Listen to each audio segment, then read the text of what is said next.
Supreme court के जो पूर्व और चीफ जस्टिस अभी रिटायर्ड हुए हैं डी.वाई. चंद्रचूड़ जी जो है अरेस्ट हो जाएंगे। आखिर इस पे क्या मामला है, आखिर क्या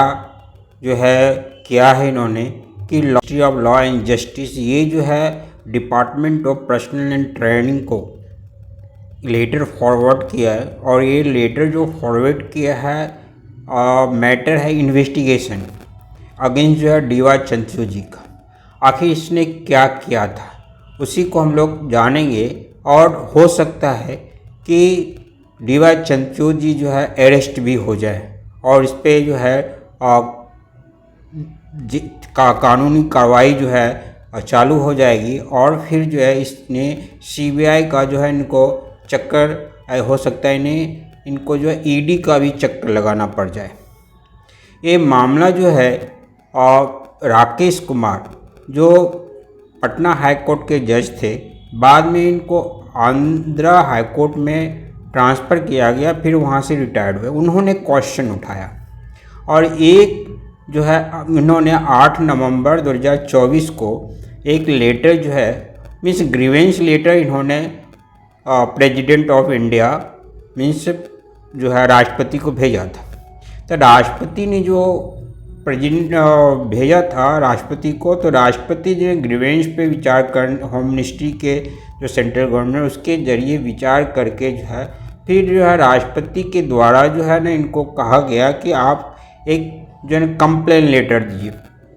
तो फिर उन्होंने कंप्लेन लेटर दिया और ये कंप्लेन लेटर जो दिया, ये कंप्लेन लेटर जो है देने के बाद ये राष्ट्रपति के पास जाने के बाद होम मिनिस्ट्री गया और होम मिनिस्ट्री में जाने के बाद जो होम मिनिस्ट्री जब इनको पूरी तरह से देखा तो फिर ये ministry of law and justice के पास गया और लॉ एंड जस्टिस फाइनली इनके अगेंस्ट जो है अभी प्राइमरी जो है एक इन्वेस्टिगेशन के लिए जो है क्या कंप्लेन जो राकेश कुमार जी किए हैं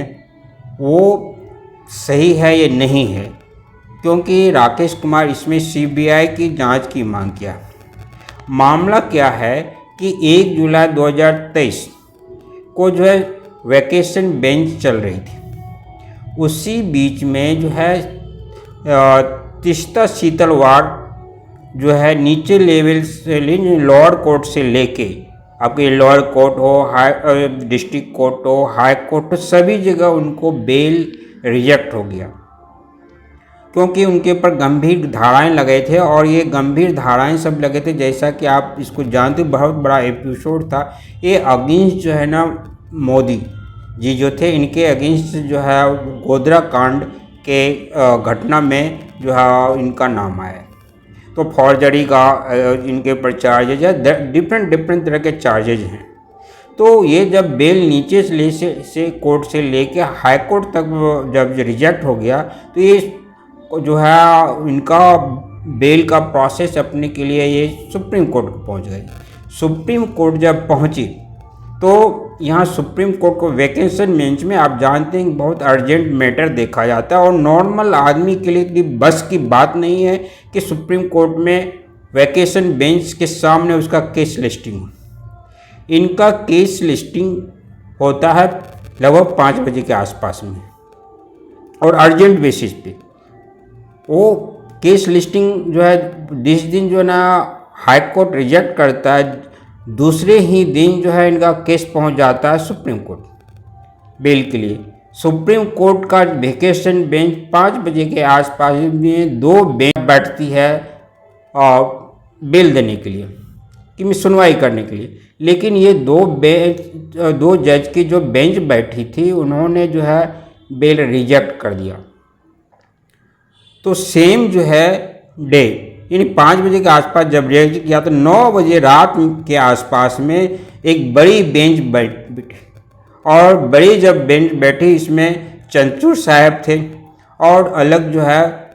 जस्टिस थे, तो इनको बेल दे दिया जाता है 30 सितंबर को। लेकिन बेल जो दिया जाता है बेल में ग्राउंड जो है ना बेल का जो हर जजमेंट में लिखे जाते हैं, लेकिन आप इस ग्राउंड के बारे में अगर सुनेंगे तो लगेगा कि आखिर बेल क्यों हो गया ऐसे। और फिर अगर लीगल एंटिटी हैं या लीगल में आप वर्क करते हैं, लीगल फ्रेटर्निटी के हैं, तो आपके लिए ये जो है ना बेल का जो जजमेंट था ये आपके लिए फ़ायदेमंद होगा। बेल में ग्राउंड में जो लिखा गया बेल का कि स्पष्ट कहा गया कि अभी इनको जो बेल दिया जाता है इनके लीगल मैटर या इनका जो कानूनी है या कोई भी लीगल मैटर पे ध्यान नहीं दिया गया है। मीन्स बेल दिया जो गया है इनका कोई भी जो भी सेक्शन इनके ऊपर लगाए गए हैं, जो भी चार्जेज हैं डिफरेंट उन पे कुछ नहीं ध्यान दिया गया है। बेल का ग्राउंड जो है इतना ही था कि इनका बेल लोअर कोर्ट से मीन्स और नीचे लेवल की कोर्ट, सबसे नीचे लेवल की कोर्ट जो मजिस्ट्रेट की कोर्ट होती है वहाँ से, डिस्ट्रिक्ट कोर्ट से, हाई कोर्ट से रिजेक्ट हो गया था। तो रिजेक्ट होने के बाद जब सुप्रीम कोर्ट में भी एक दो जज की बेंच जो है ना वो रिजेक्ट कर दी, तो बड़ी बेंच बेल इसलिए दे रही है कि सारे जगह से इनका रिजेक्ट हो गया था। लंबी बेल रिजेक्ट होने के काउज जो है इनको बेल दिया जाता है और ये बेल कोई भी लीगल ग्राउंड पे बेल नहीं दिया जाता है। मीन्स उसका लीगल पहलू क्या है बेल का, क्योंकि बेल का देने का जो है एक ही पहलू है कि वो जो भी सेक्शन लगाए जाते हैं या जो चार्जेज लगाए गए हैं उस पर ध्यान दिए जाते हैं, उसको गहराई से जाने जाते हैं कि किस तरह का क्राइम किया है, उसके बाद ही बेल मिलते हैं। लेकिन चंद्रचूड़ साहब की जो अगुवाई में ये बेंच बैठी थी उसने स्पष्ट लिखा कि हम कोई भी लीगलिटी बेसिस पे नहीं जा रहे हैं, केवल इसलिए बेल दे रहे हैं कि जो है इनका लोअर कोर्ट से लेके अब सुप्रीम कोर्ट के जो दो जज की बेंच थी वो भी रिजेक्ट कर चुकी है, इसलिए सुप्रीम कोर्ट की बड़ी बेंच जो है इनको बेल दिया जा रहा है।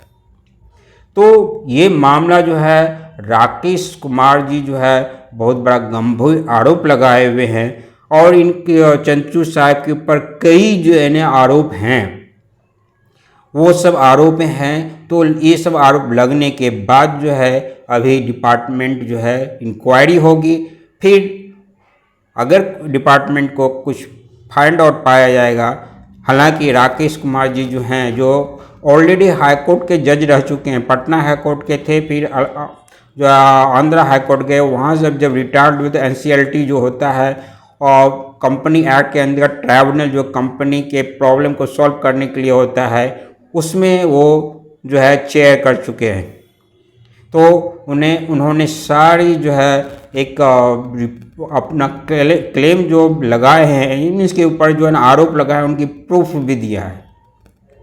जो प्रूफ दिया है तो अब सारी प्रूफ की होगी, अगर प्रूफ होगी तो फिर जो है CBI की केस, क्योंकि इन्होंने रिक्वेस्ट किया है कि CBI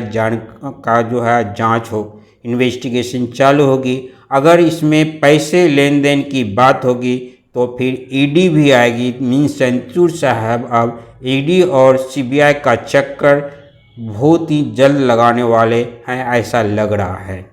लेकिन डिपेंड करता है कि क्या सच्चाई है राकेश कुमार जी के